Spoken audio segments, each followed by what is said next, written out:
Hello there and welcome to this game of Hail Caesar. So this is a first for the channel, first game of Hail Caesar I've put on. It's been something I've wanted to do for a while, but with all the various other projects I've got on the go, this has taken a bit of a back seat, but I've finally got around to painting enough models I think to put on my first game. So we've got Vikings versus Saxons, so we're in deepest, darkest Mercia around the 9th century, and basically we've got a Viking raiding party that's coming to a Saxon area, and the local lord has brought out his forces to repel them, stop them looting and pillaging through the lands here. So in terms of the armies themselves, I'll go over them in a second, but I'm going to be using the Shield Wall supplement from Warlord Games. So I'm using the Viking Army list out of here and the late Saxons Army list out of here. And also Shield Wall gives you options for how you operate your commanders, which I'll talk about as we go forward. But basically, as in like with Black Powder, in Hail Caesar you can have a command stand giving out the orders, but you can also, Shield Wall gives you an option to have your commanders as part of a unit, so kind of a fighting warlord, which kind of again probably better reflects what would happen in the day. They'll be in the front line, egging the troops on. So I'm going to use those rules for today and see how we get on. So what I'll do is I'll quickly nip over now and have a quick look at the forces and go from there. Okay, so we'll start with the Saxon division. As I said, this is from the late Saxon list from the Shield Wall supplement. So led today by the local Earl, Aethelmere Pontwold. And as you can see, he's right in the middle of his troops there. So this is, I think it's called heroic leadership is the rule that they talk about. So basically, rather than him being a separate command stand that go around giving out orders, he's actually in with his troops and he's leading from the front there. So he's attached to a unit of housecarls. So these are the elite heavy infantry supporting their Earl. And housecarls are basically, they've got things like tough fighters, they're stubborn, I think they're elite as well. So these are the elite Saxon fighters of the day, heavy infantry. He has to be attached to these for the game until unless they're killed, he can potentially move to another unit, but basically he's attached to them for the game. And then we've got behind them is a medium infantry, these are the curls. So these are kind of the more regular Saxon troops behind there. As you can see, they're not as heavily armoured as the housecarls in front. Then we've got a unit of thanes, again come out to support their Earl. So again, these are kind of heavy infantry. These are a bit better than your curls. Need these today because of facing the Vikings. We've also got some British light. These are basically bowmen. These are in open order. So these are skirmishers, and it's a small unit. And clearly, Aethelmere has got a bit of influence on the locals because he's managed to also drag in some Thane medium cavalry. So these guys will be supporting on the right flank here with some javelins and spears. So that's the Saxon division. So we're going to have a look at the Vikings next. Okay, so let's go over the Viking division. So again from the Shield Wall book. So this is Tor Gudriksson. So he's our Viking warlord today, raiding into the heart of Mercia. He's attached to a veteran herdman unit. So again, similar rules to the Saxon housecarls. So they're tough fighters, etc. Then he's got a unit of a herdman behind, again more heavy infantry, which is pretty much what the Vikings would have had. And then also he's got another unit of heavy infantry on this side. And also just sneaking in the ranks there, we've got a berserker. So there's some nice rules for berserkers in the rules where they add extra attacks, but then they basically die. So that should be quite interesting. Then he's also got some firepower. So he's got a medium unit of Bondi archers there. So the kind of lighter kind of infantry, but armed with bows. And he's also got some thrall skirmishers at the front with some javelins. So yes, that's the Viking division. So I'll just go over the scenario and then we'll get on with the game. Okay, very simple objective for today. So this, obviously the Vikings are raiding into Mercia, and the Saxons are trying to push them out. So it's a bit of a head-on-head. First one to break each other wins. I think this could be quite a bloody and quick affair potentially. So we'll see how we get on. I'm ignoring the skirmishers for the purpose of break points. So there's four units in each division. So basically once 3 of those are either destroyed or off the table shaken, then the other side wins. So probably run this for 6 turns. Yeah, it's going to be messy, I think. Let's see how we get on. Vikings versus Saxons. Okay, so the Vikings won the roll-off. I went first. So that's the end of their movement on turn 1. So Tor Gudriksson managed to get a division order off, managed to get 2 moves. So they just basically, his centre here just moved up, and it ordered his thralls to skirmishers just to move across on this flank here, perhaps to see, just to check this potential flanking manoeuvre from the cavalry. So that's the end. There's no shooting because these guys are out of range. So that's the end of turn 1 for the Vikings. So over to turn 1 for the Saxons. Okay, that's the end of a pretty decent start for the Saxons for turn 1. So Aethelmere rolled really well on his command roll, managed to get all his infantry block up to the centre here, just trying to stay outside of 2 moves from the Vikings. We don't want to get too close to those Vikings until they can help it. So again, the Vikings will need 3 moves to charge in, so that might give the Saxons a bit of a tactical advantage. And then he got his archers up here, just so he can get some shots off there in range. And then the cavalry that are down here, we're going all the way up to there, and knock the tree over. And basically the thrall skirmishers had to evade, which they successfully did. So they didn't actually make charge home in the end, but he has basically pushed back the skirmishers now. And he's going to basically, he's on the Viking flank there, so that could be interesting for the next turn as well. Okay, so that's the end of the. We've got some shooting, haven't we? So we'll come back for the shooting here. Okay, so the archers down here are going to fire across at their counterparts. These Bondi archers here. So at this range they're getting 2 dice, hitting on 4s.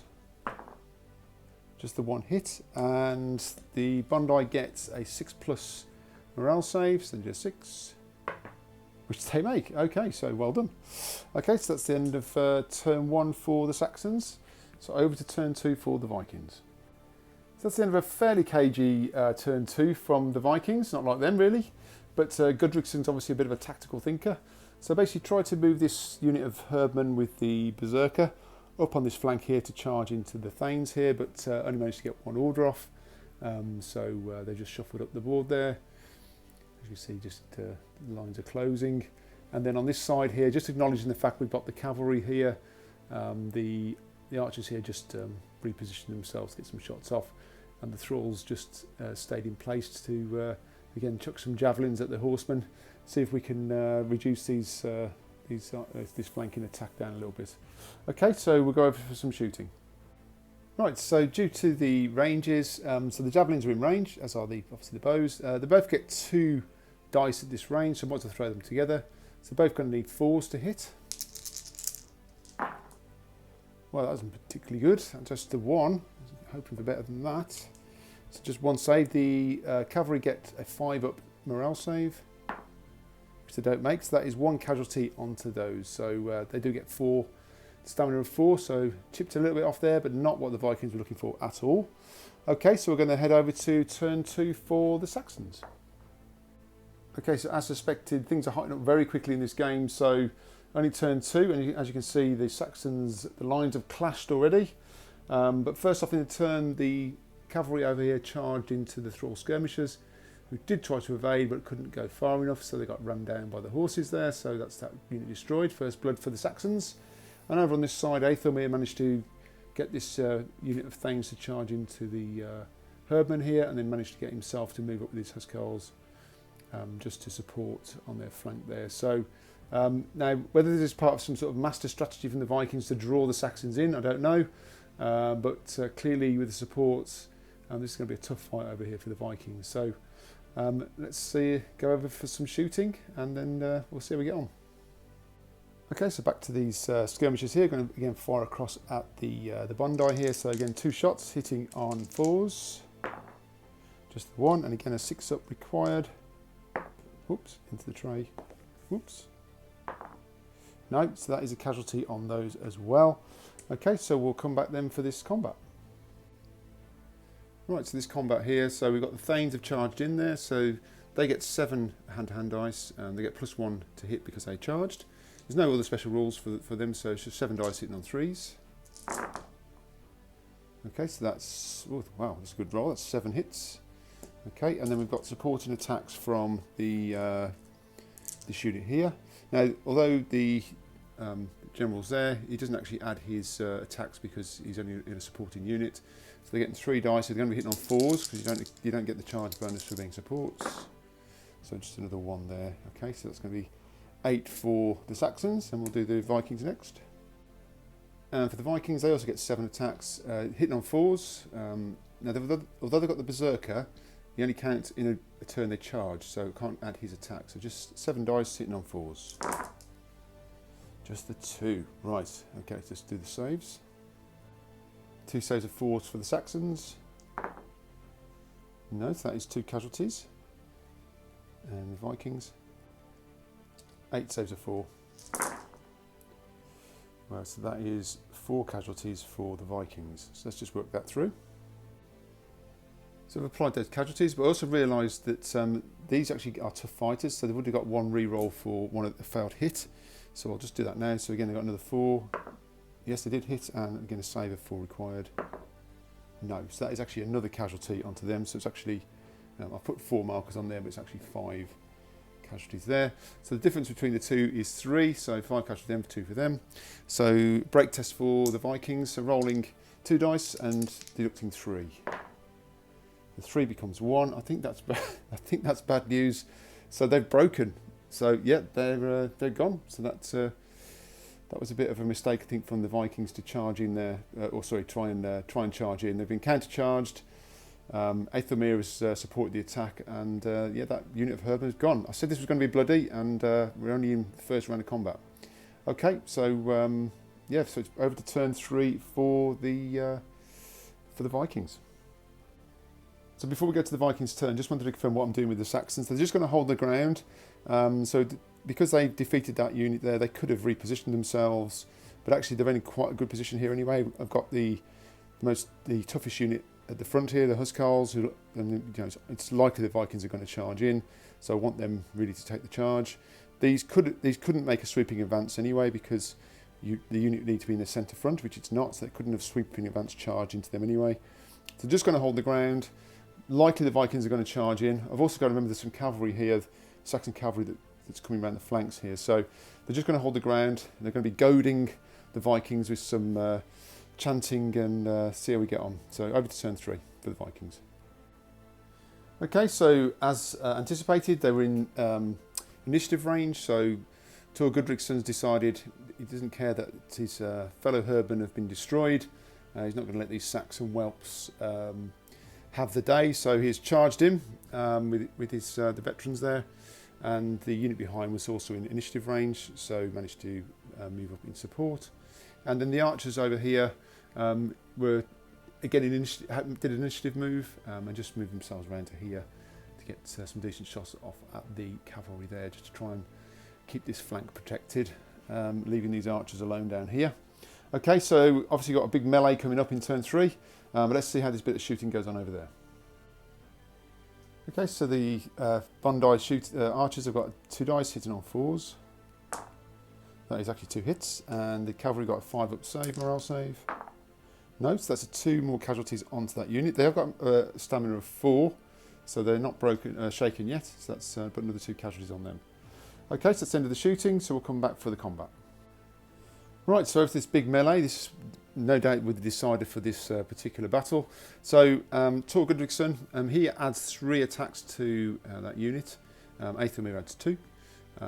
So they're a veteran Viking unit, so they get 7 attacks. They also get to reroll 1 for tough fighters. So I've got basically 10 attacks with Tor Gudrikssson and rolling 1 with tough fighters. I've just different coloured dice, so Tor Gudriksson's the grey, because obviously he doesn't get the reroll. So 3s. Well, he all 3 anyway, so that's 3. And then we've got 1, 2, 3, 4, 5. So that's 8 hits so far. And we've got 1 reroll. There it is. So that's 9 hits for the Vikings. So over to the Saxons. Oh, so we've got the supports as well. So 3 supporting attacks from the Herban behind. So these are hitting on 4s. No reroll, so another 3. Awesome. So that's 3, 6, 9, 12 hits for the Vikings. And then we'll do the Saxons. Okay, similar for the Saxons. So the Huskarls have got 7 attacks, re-rolling 1 for Tough Fighter, and we've got Aethelmere's 2 attacks there. These are hitting on 4s. Okay, so Aethelmere's waded in there. So 1, 2, 3, 4, 5. 1 re-roll. 6, that's good. And then we've got 6 supports, so 3 from the Bondi, 3 from these the Thanes here. So that's 6 supporting attacks. And these are also hitting on 4s. That's another 3. So that is 9. Okay, so 12 for the Vikings, 9 for the Saxons. So we'll do the morale saves. Okay, so Viking saves on 4, and they are stubborn, so they get to re-roll one of these. So just re-roll one of those. No, so that's 1, 2, 3, 4, 5 casualties for the Vikings. We'll do Saxons next. So 4s again, and re-rolling 1 for being stubborn. One of those. So that's 1, 2, 3, 4, 5, 6. Okay, so let's just work that through. Right, so that's the results. So as you can see, the Vikings there got 5 casualties, and the Huskarls there were shaken because they've got 6, so they've reached their stamina limit. So a couple of things we need to do now. I need just to see if either Tor Gudrigsson or Aethelmere have been wounded or killed in that attack, because obviously they're involved. So the way this works is you roll 2 dice, and you add in the number of attacks above 1. So Tor Gudrigsson adding 2, and for Aethelmere just the 1. And if you get a score of a 12, and they could be wounded or even slain. So let's see how we get on. So roll for the Vikings first. So they're going to be rolling 2 dice, adding 1. So basically, if you get 11, then Aethelmere could be in trouble. No, so he's okay. And for the Saxons, they need to roll a 10 or more. No, so both commanders were not wounded in that attack. Okay, so the Saxons lost, so we'll do their break test next. Okay, so the difference in the combats was 1, so 2 dice, and it's to be -1. Now these are valiant, that just means they can re-roll 1 break test for battle, so potentially could re-roll this. Let's see what it comes out first. So a 6 becomes a 5, so that means give ground disordered together with supports. I think I'll keep that. No, I think we'll give it one more roll, see what we can get. I can re-roll that. It's the same result. Okay, so it is 5, so they're going to be giving ground with their supports and become disordered, so I'll do that next. Right, so Aethelmere has given ground, he's become disordered. I'll just basically move the bases a little bit to show they're disordered. The supports are still okay. And then Tor Gudrigsson decided to follow up and charge back in. Even though he's on 5 casualties, there is a risk there of becoming shaken himself in the next round. But to be fair, just trying to follow up on that momentum, because if they won the combat, they're going to get a modifier in the next round. And these are shaken and disordered, so they're going to be a slight disadvantage. So potential chance to crack the nut here in this next battle round. But let's go over to the Saxons, turn 3, and see what they can do. Okay, so it's the end of Saxon movement on turn 3. So obviously nothing down here. The archers here, they're in open order, so they can't actually charge and help out, so they're just going to stay where they are. See if they get some shots across at the Bondi there. And the cavalry, the Saxon cavalry, was actually in initiative range, although they weren't affected by the proximity rule, because they weren't in their front arc. So they were able to just make one move, and they basically swept back around this way, and kind of got their facing now towards the flank of this attack. So obviously a bit ominous for the Vikings, unless this Bondi can maybe do something the next turn. So we've got a bit of shooting, we'll come back for that, and then we'll head over to the hand-to-hand. Right, so two dice hitting on 4s against those Bondi. Nothing. Okay, so clearly disturbed by the action to their side here. So head back over to the hand-to-hand. Okay, so once again we've got the Huskarls, 7 attacks. These times hitting on 5s because they're shaken but also disordered. You don't double stack, so it's either or. So they're hitting on normally 4s, so it becomes 5s, and you get again Aethelmere's got his 2 attacks on 5s as well. Re-rolling 1 for tough fighters, so if they're going to need it. It's only 2 hits so far. 3 hits for the Saxons, and then they've got their supports, who interestingly are hitting on 4s because they're not disordered or shaken. There's another 2 there. Okay, so that is 5 hits for the Saxons, so we'll do Vikings next. Right, so again 7 dice plus Gudrigsson's 3, but also because they won the combat, they're getting +1, so they're actually hitting on the 3s. Again, re-rolling 1 for tough fighter. So that is 1, 2, 3, 4, 5, 6, 7, 8 hits. So do the supports on 4s. Another 2, so that becomes 10 hits for the Vikings. Okay, let's work that through. So 10 saves of 4 for the Saxons, re-rolling 1 for stubborn. Guess it's 1, 2, 3, 4 casualties in Vikings. 5 rolls of 4. Again, 1 for being stubborn. 3 casualties. Okay, let's put those casualties on. Right, so as you can see, it's getting a little bit complicated, but basically now, because the Vikings took 4 casualties, that unit now becomes shaken, and the excess casualties of 2 are going to cross to the support unit behind, but they did win the combat. These were already shaken, so those excess 4 casualties, you have to distribute them as evenly as possible. So I put 2 onto this unit here and 2 onto that unit there, so they're at 4 now, they're on 2. Okay, so let's also now do the commander rolls, see if they've been injured or slain. So again, we're rolling 2 dice for the Saxons, see if Tor Gudriksson's been injured, so and adding 2 because he had 3 attacks. So 7 becomes a 9, so it was close, so yeah, so he's fine. And then again for the Vikings, it's 2 dice adding 1. No, that becomes a 7, so they're fine. So again, the commanders aren't injured, that's good. So it's just a break test now required, so it's going to be 2 dice, there was a difference of 1, so it's 2 dice minus 1. So that is an 8, becomes a 7. So that means give ground in good order together with supports. I do need to check, because they are disordered, I just want to check whether they stay disordered, because it says in good order, but they already are disordered. So I'm not sure they recover, but I'll just double check if that's if I'm reading that right. Yeah, so yeah, they do stay disordered, having checked, so made that retirement move back, and obviously the supports remain in good order. But they're getting close to the battlefield edge here, so we have to be careful. They're getting pushed back and pushed back.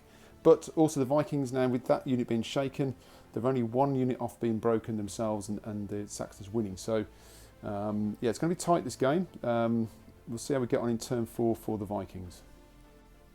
Right, so to turn 4, so obviously these are stuck in the combat here. So just the archers here, the Bondi just did again, we're initiative range, they just moved around here to get some shots off. So it's going to be 2 shots hitting on 4s. Now these are almost shaken, so this could be a good result for the Vikings if they can get this unit to shake.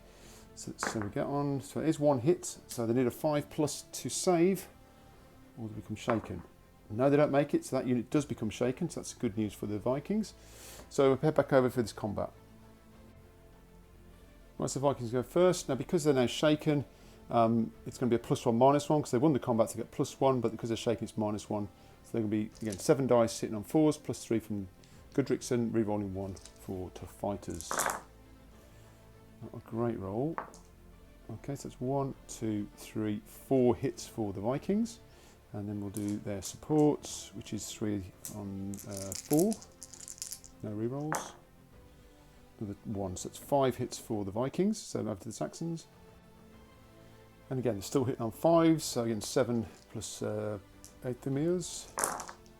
Wow, then that is a very, very good roll. So I think they all hit. No, they didn't, so there's 4 there, so re-roll that one.